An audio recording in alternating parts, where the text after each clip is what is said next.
ईर्ष्या। मुझे वो चाहिए जो तुम्हारे पास है। बाइबल में इस बात के कई उदाहरण हैं कि कैसे कई अलग अलग इजरायली ईर्ष्यालु थे। मैं उनके बारे में बात करके समय नहीं बिताऊंगी, पर मैं आपको 2 उदाहरणों के बारे में बताऊंगी। उनमें से एक था वो जब मरियम और हारून, जो मूसा की बहन और भाई थे, मूसा के विरुद्ध हुए क्योंकि उन्हें पसंद नहीं थी वो औरत जिससे उसने विवाह किया था। उन्हें उसकी सतही बातों से आपत्ति थी। मेरे विचार से इसका मुख्य कारण यह था कि उन्हें उसकी त्वचा का रंग पसंद नहीं था, पर यह असल में एक समस्या नहीं थी। असली समस्या थी कि उन्हें यह पसंद नहीं था कि मूसा अधिकारी था और वो नहीं थे। उन्होंने कहा, क्या तुम समझते हो परमेश्वर केवल तुम्हारे द्वारा ही बात करते हैं? वो हमारे द्वारा भी बोलते हैं। इसलिए परमेश्वर ने उससे कहा, तुमसे मेरे दास मूसा के विरुद्ध बोलने की हिम्मत कैसे की? हमें बहुत सावधान रहना चाहिए उन लोगों के विरुद्ध बोलते हुए जिनके बारे में स्पष्ट हो कि परमेश्वर ने उनका अभिषेक किया और उन्हें इस्तेमाल कर रहे हैं। चलिए भी, दरअसल परमेश्वर ने हम सभी का अभिषेक किया है और हमें एक दूसरे के विरुद्ध बोलने के बारे में सावधान रहना चाहिए। पर जब परमेश्वर किसी को चुनते हैं अपने लिए सेवा करने के लिए, ये उन्हें औरों से बेहतर नहीं बनाता, पर उनका सम्मान करना चाहिए। और आज हमारे समाज में वो सम्मान देखने को नहीं मिलता और ये बहुत दुख की बात है। इसका बड़ा कारण बेशक यह है कि प्रचारकों ने मूर्खतापूर्ण बर्ताव किए हैं और सबका ध्यान अपनी ओर आकर्षित किया है ऐसे काम करने को जो गलत थे। आपको किसी आध्यात्मिक नेता की आराधना नहीं करनी चाहिए, पर सम्मान तो करना चाहिए। परमेश्वर ने उससे कहा, तुम्हें मेरे दास मूसा के विरुद्ध बोलते हुए डर क्यों नहीं लगा? तुम डरे क्यों नहीं? ऐसा करते हुए मैं कम में कहूंगी कि उसे कोढ़ हो गया। मूसा ने उसके लिए प्रार्थना की, जिससे उसके चरित्र का पता चलता है, क्योंकि वो कह सकते थे, तुमने मेरे बारे में जैसे बातें की थी तो तुम्हें यही मिलना चाहिए था। पर नहीं, उन्होंने उसके लिए प्रार्थना की और कहा है, परमेश्वर कृपया कृपया ऐसा मत करो, ऐसा मत करो। एक और परिस्थिति थी, मैं उसका नाम भूल गई। एक और व्यक्ति था, कोरा। उसने कुछ लोगों का दल इकट्ठा किया। ये बहुत बुरा होता है जब हमारा अपने मार्गदर्शन के प्रति बुरा रुख होता है, पर उसको इधर उधर फैलाना वो सबसे खतरनाक बात है जो आज यीशु मसीह के कलीसियों में होती है। मैं नहीं सोचता उनको ऐसा करना चाहिए था। तुम वो नई गाड़ी देख रही हो, प्रचारक चला रहा था और वगैरह वगैरह। उन कान की बालियों को देखो जो आज उनकी पत्नी ने पहनी है। मैं नहीं जानता वो, क्या आपने सुना कल उन्होंने क्या खाया था?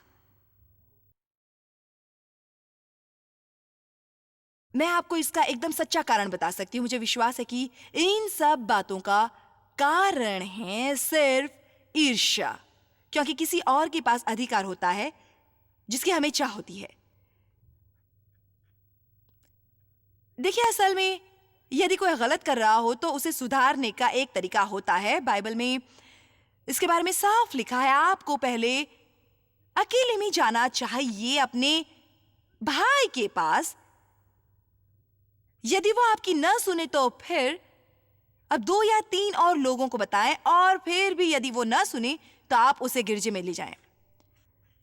पर यह नहीं लिखा कि आपको स्वयं जाकर सुकोरह मूसा की जगह चाहता था।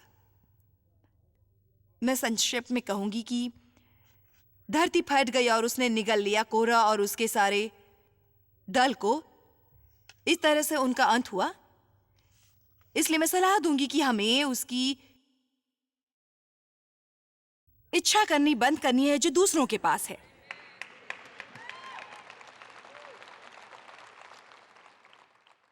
मैं किसी को गाते हुए देखती थी जिसकी बहुत मधुर आवाज थी। मैं सोचती, काश मैं भी इसकी तरह गा सकती थी, काश मेरी भी ऐसी मधुर आवाज होती।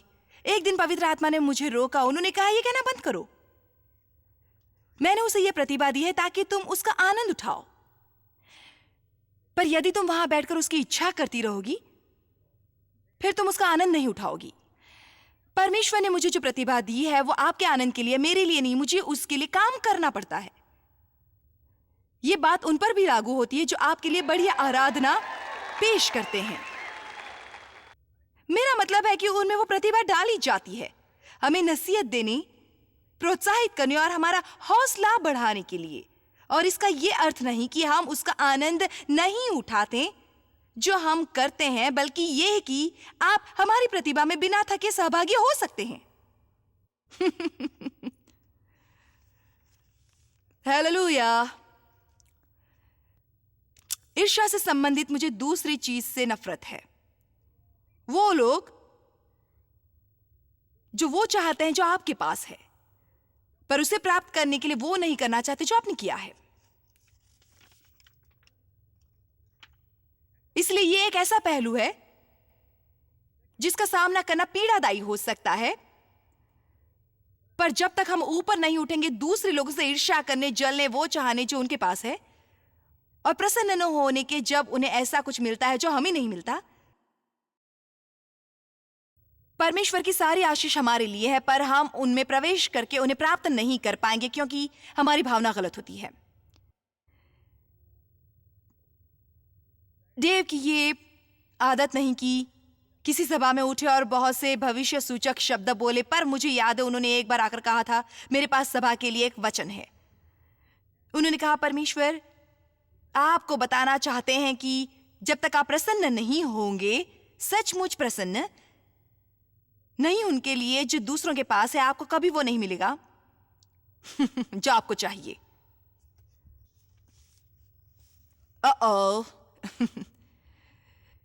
देखिए, इसका एक कारण होता है असुरक्षित होना।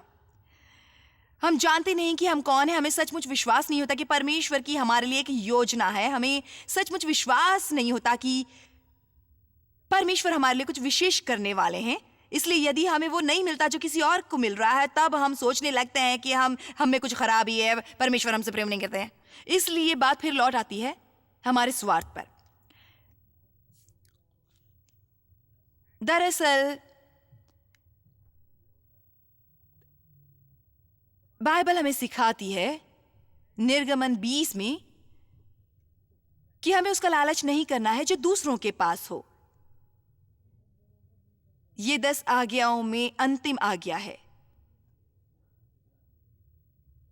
तू किसी के घर का लालच न करना, न तो किसी की स्त्री का लालच करना, और न किसी के दास दासी व बैल गद्दों का, न किसी की किसी वस्तु का लालच करना। मैं इसे बेहतर संदर्भ में बताती हूं।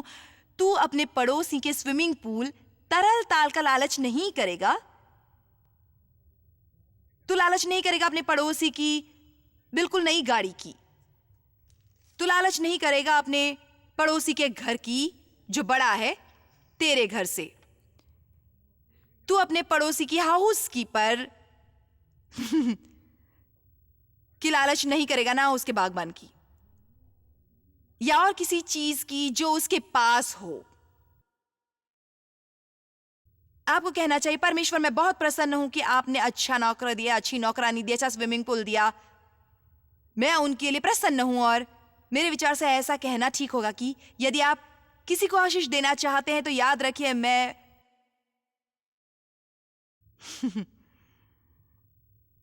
कतार में हूं, मैं उसके लिए प्रसन्न हूं। और आपको शुरुआत नहीं करनी है झूठ से। आप परमेश्वर से सत्य कह सकते हैं। हम दोनों जानते हैं मैं उसके लिए प्रसन्न नहीं हूं, पर मैं उनके लिए प्रसन्न होना चाहता हूं। परमेश्वर से झूठ बोलकर कुछ लाभ नहीं होगा, क्योंकि वो पहले से जानते हैं मैं उनके लिए प्रसन्न होना चाहता हूं। परमेश्वर कृपया उसके लिए प्रसन्न होने में मेरी मदद कर। और परमेश्वर असल में ऐसा करेंगे, वो आपकी मदद करेंगे। यदि आप अपनी परिस्थितियों के बारे में सत्य बताएंगे, तब परमेश्वर आपकी वहां पहुंचने में मदद करेंगे जहां आप होना चाहते हैं। मुझे विश्वास है कि संतुष्टि अन्य सभी वस्तुओं से अधिक परमेश्वर का सम्मान करती है। असल में मैं पिछले या उससे पिछले सप्ताह इसके बारे में सोच रही थी, और एक सुबह मुझे यह विचार आया जब मैं परमेश्वर के साथ समय गुजार रही थी कि किसी भी चीज से परमेश्वर का इतना सम्मान नहीं होता जितना हमारी संतुष्टि से। क्योंकि उसका अर्थ होता है यह कहना, परमेश्वर मुझे आप पर विश्वास है। मुझे विश्वास है कि आप इस वक्त मेरे लिए जितना संभव है उत्तम कर रहे हैं। मैं जानता हूं कि मेरा समय आपके हाथों में, और ये कि आप मुझ में जो भी कर रहे हैं, यदि आप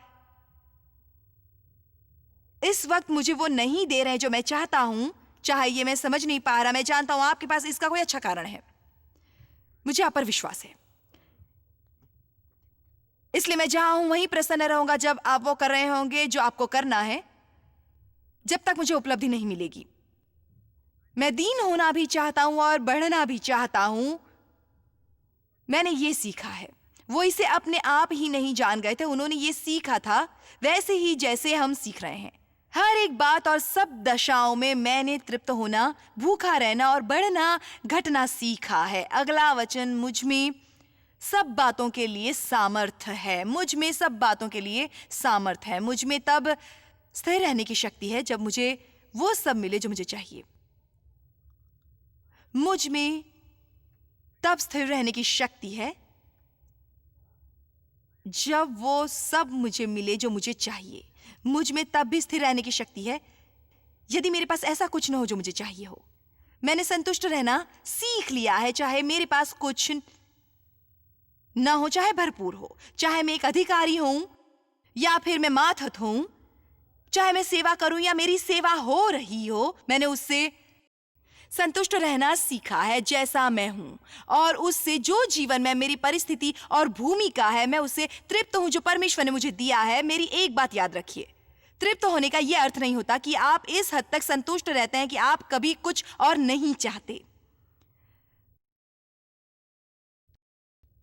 आइए फिर से यह वचन लगाते हैं, फिलिपियो 4:11। वो नहीं कि मैं अपनी घटी के कारण ये कहता हूं, क्योंकि मैंने संतोष करना सीखा है।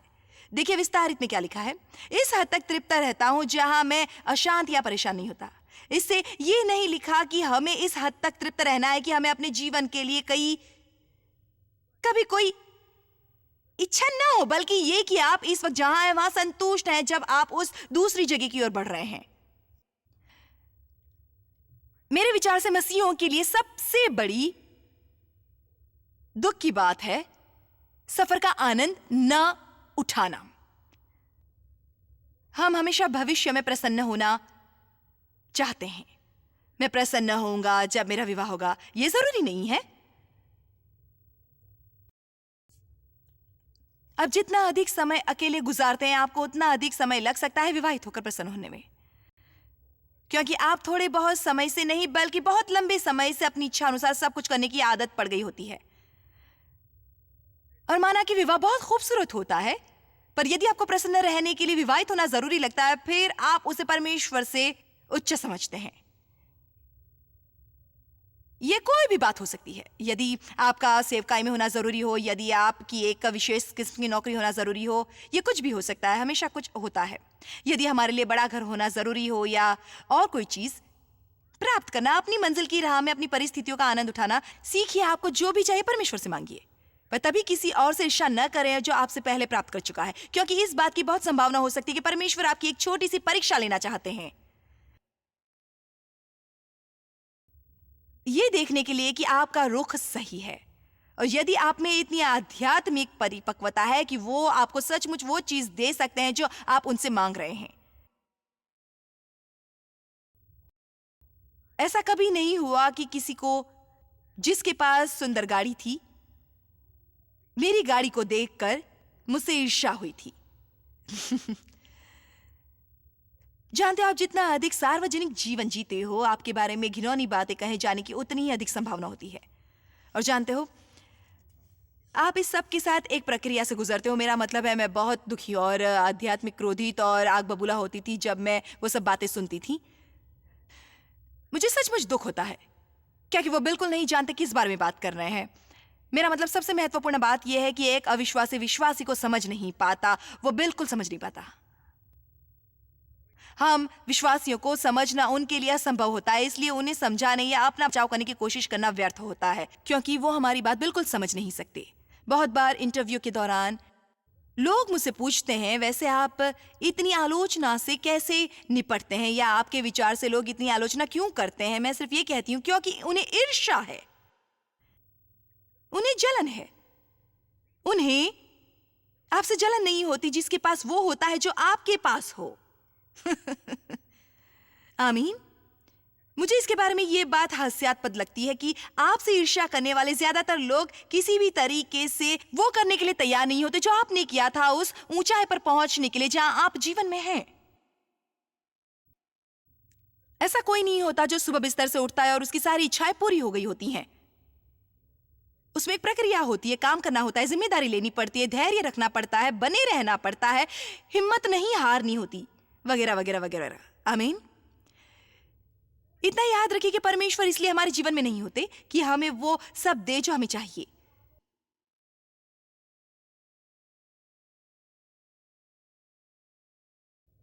उनका सबसे महत्वपूर्ण मकसद ये नहीं कि हमें हर समय प्रसन्न रखें, वो चाहते हैं हम प्रसन्न रहे, पर उसका चुनाव हमें करना है। उन्हें दिन रात मेहनत करने की जरूरत नहीं, हमें एक के बाद एक तुरंत देने के लिए। आमीन।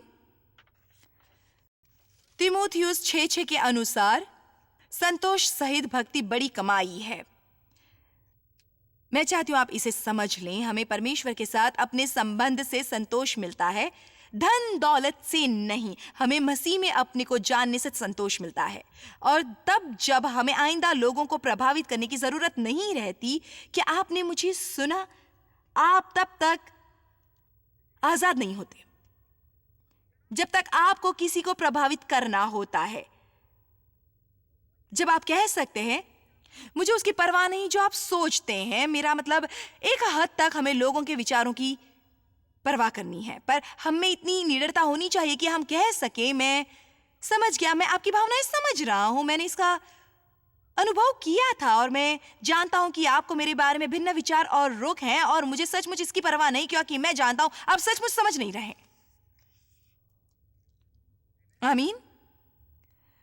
मैंने इस सबका अनुभव किया है, अपने अधिकारी से ईर्ष्या की है, प्रचारक के बारे में बातें की, इत्यादि इत्यादि, और मुझे उन सत्यों का सामना करना पड़ा था जो मैं आपको बता रही हूं। मैं केवल इसलिए ऐसा बर्ताव करती थी क्योंकि मुझे वो चाहिए होता था जो उनके पास था और परमेश्वर मुझे दे नहीं रहे थे।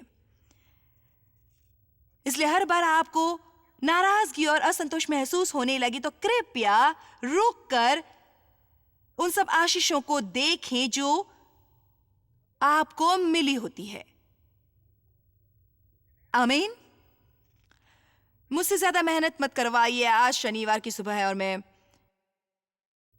आपको नहीं लगता कई बार आपको संतुष्ट रखना कठिन होता है? शरीर ऐसा ही होता है, मेरा मतलब आपको कुछ मिलता है और आप बहुत उत्साहित होते हैं, आप इतने प्रसन्न होते हैं कि आपसे सहन नहीं होता। आपने विश्वास किया था, प्रार्थना की थी और अब परमेश्वर ने आपको वो अच्छा घर दिया है जो आपको चाहिए था। ओह वो बहुत प्यारा है, आप उसे सजाते हैं, आनंद मिलता है, ब्ला ब्ला ब्ला ब्ला ब्ला। उससे 2 सप्ताह के बाद आप असंतुष्ट होते हैं क्योंकि अब आपका एक बड़ा घर होता है।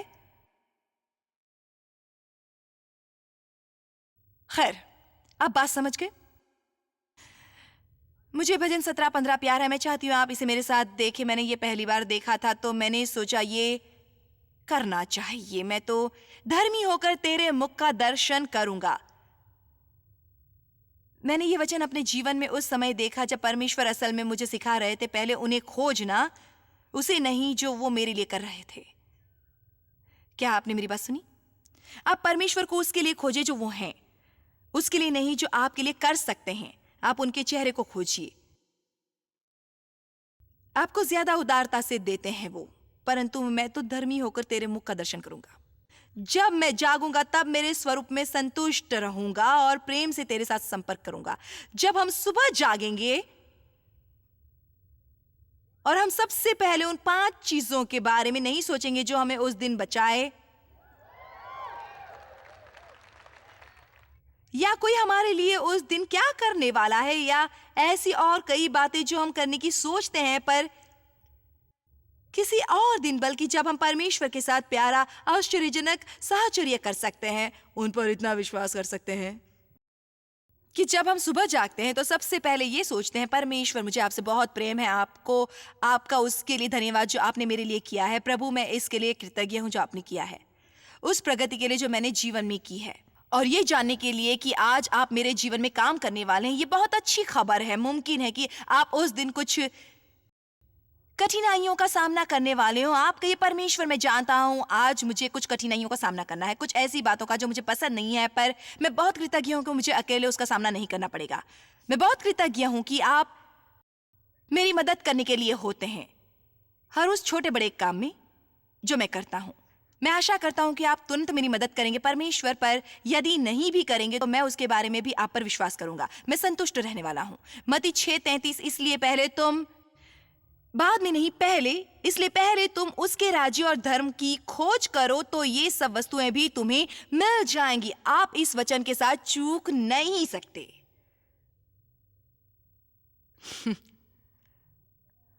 आप इस वचन को भूल नहीं सकते। वस्तुएं खोजना बंद करें, केवल परमेश्वर को खोजें।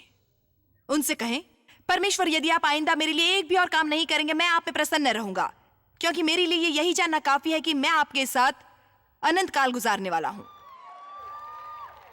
और ये जानना कि आप मुझे बिना शर्तों के प्रेम करते हैं, कि कोई मुझे बिना शर्तों के प्रेम करता है, कि कोई मुझे पूर्णतः वैसे स्वीकार करता है जैसे मैं हूं।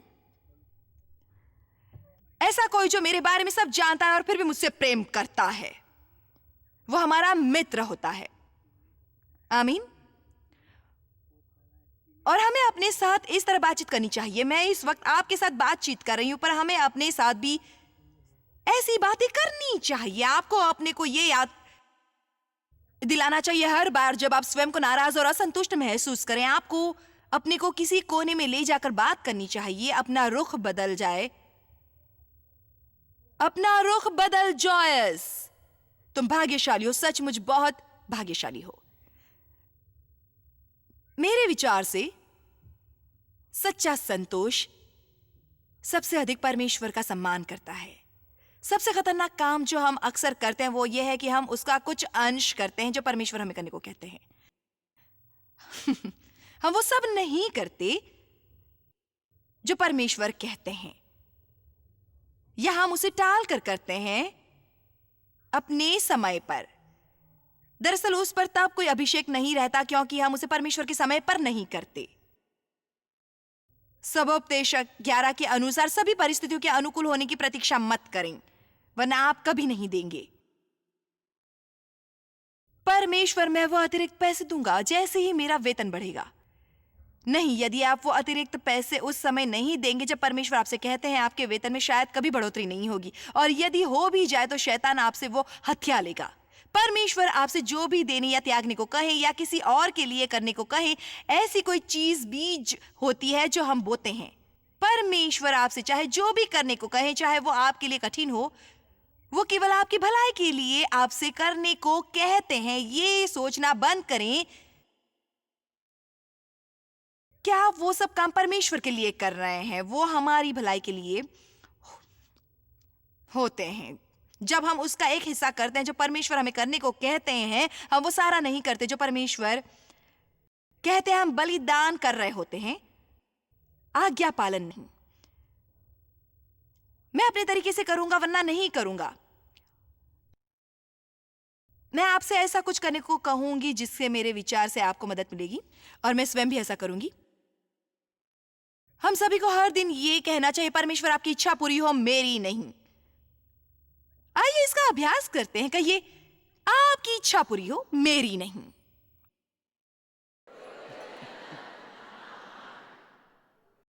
दिन में 100 बार ऐसा कहिए जब आप नाश्ता बना रहे हो, जब आप दुकान पर जा रहे हो, जब अपनी गाड़ी में तेल बदल रहे हो, घास काट रहे हो, दफ्तर जा रहे हो। परमेश्वर आपकी इच्छा पूरी हो, मेरी नहीं। मैं आपकी इच्छा चाहता हूं, परमेश्वर आपकी इच्छा पूरी हो, मेरी नहीं। मैं चाहती हूं आप एक और बात का अधिक इकरार करेंगे, परमेश्वर मैं आपके सामने समर्पण करता हूं, मैं आपके सामने समर्पण करता हूं। हमें चिकनी मिट्टी की तरह परमेश्वर के हाथों में कोमल और लचीला होना बनाइए। परमेश्वर आपसे जो भी करने को कह रहे होते हैं या जो न करने को कह रहे होते हैं, वो आपके हित के लिए कह रहे होते हैं। आपको शायद इस वक्त अच्छा न महसूस हो रहा हो, पर यदि आप परमेश्वर के तरीके से काम करेंगे, आपको जो भी असुविधा होगी वो अंत में सार्थक होगी। आज हम पेश कर रहे हैं आपसे प्रेम है और हम आपको सही मानसिकता रखने के लिए प्रोत्साहित करना चाहते हैं। परमेश्वर के साथ सहमत होइए ताकि आप उनका उत्तम प्राप्त कर सकें।